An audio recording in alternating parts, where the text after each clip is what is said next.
Hey guys, it's the Elite Fisherman. Today, I'm just going to be showing you how to make floats. This is for steelhead, crappie, pike, bass, whatever. You're float fishing for walleye, whatever you want to float fish for. Either in creeks, streams, rivers, or open water in lakes or ponds. So, the first thing you'll need today is a pair of safety glasses, just a pair of earplugs if you want. It's not mandatory. You'll need a piece of dowel. I have 48 inches of this. Stuff's great. I made my first float yesterday, and it's great stuff. This is about a 3/4 of an inch. We'll probably be making, depends how I feel after I start sanding it, what size, for what type of fish. So let's get started. We'll also need a belt sander and a clamps and a table and a measuring tape if you want, and that should be it, and a saw also to cut this. But yeah, some simple stuff to get you some awesome cheap floats. Alright guys, so the first thing you want to do is measure your piece of wood along probably about, let's make 3.5 inch, whatever. So it doesn't have to be perfectly straight. Just want to get it down, start it up, hold it, make sure it doesn't move, be safe. Alright.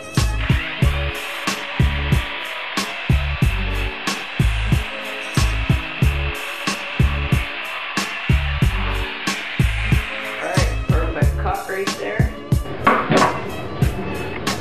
Get that. Nice little cut right there for you. Alright guys, so next step, you want to grab your piece of wood, type a winter glove like this, nice tight.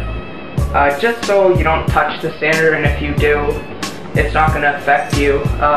Like yesterday when I was making my first one, I touched it by accident and it sanded off a piece of my skin. It still hurts, so don't want to do that. I turn it over like that, turn it on, start sanding to whatever size you want after it's cut. Sand it however you would like for different types of species. So let's get to it.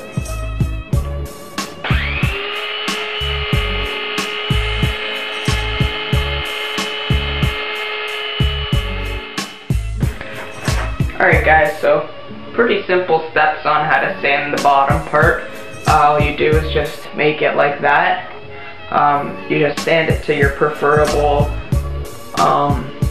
likings to fit that surgical tubing over top of that while you're fishing.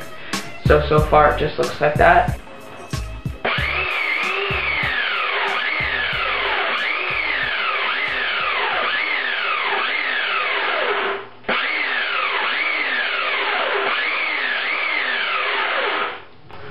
Looks pretty good.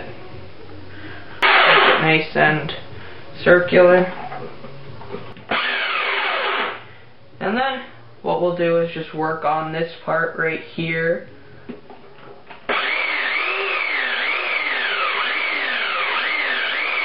Alright guys, now we'll just finish working on the body.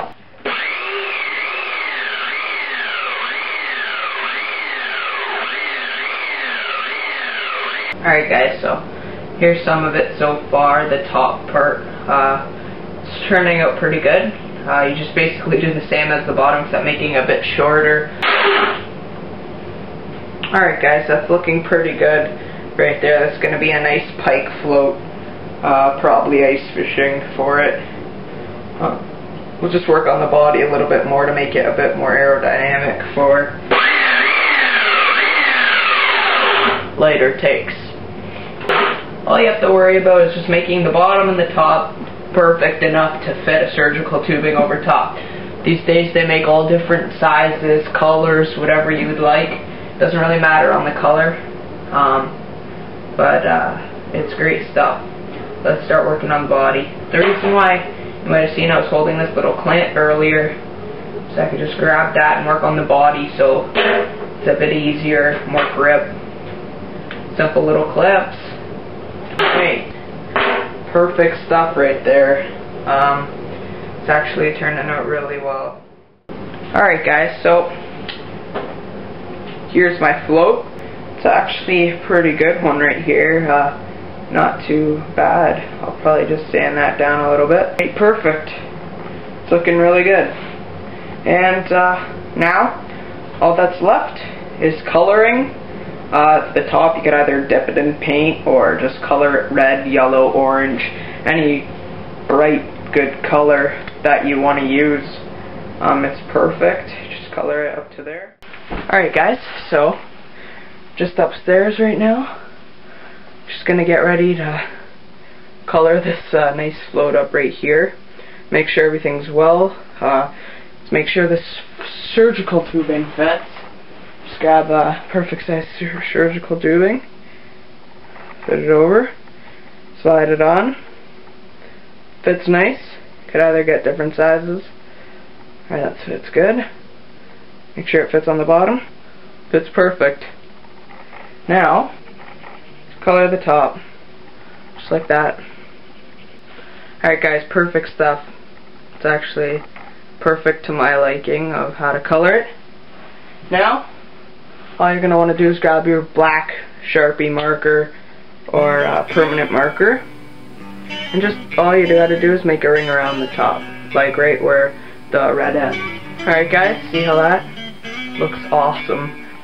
Before you forget, before you epoxy it up, you want to sign it with your signature or your initials. Something simple like that. Set the hook, STH, and here's my other float I made. This is a nice little panfish float. But as you guys can see, this is a nice pike float compared to this size. Got some big size difference right there. And thanks for watching. Comment, rate, and subscribe. Check out Set the Hook production channel. It's me, Andrew, and Chris. It's some great stuff on there. Some awesome steelheading videos, ice fishing, all that stuff. Check out our website, www.setthehook.pixco.com. And please subscribe to all of us. Andrew H4, Fishing Chris 23, and the Elite Fisherman, also Set the Hook Production. Thanks guys, hope you liked the video, hope that this helps you, and hope all the best.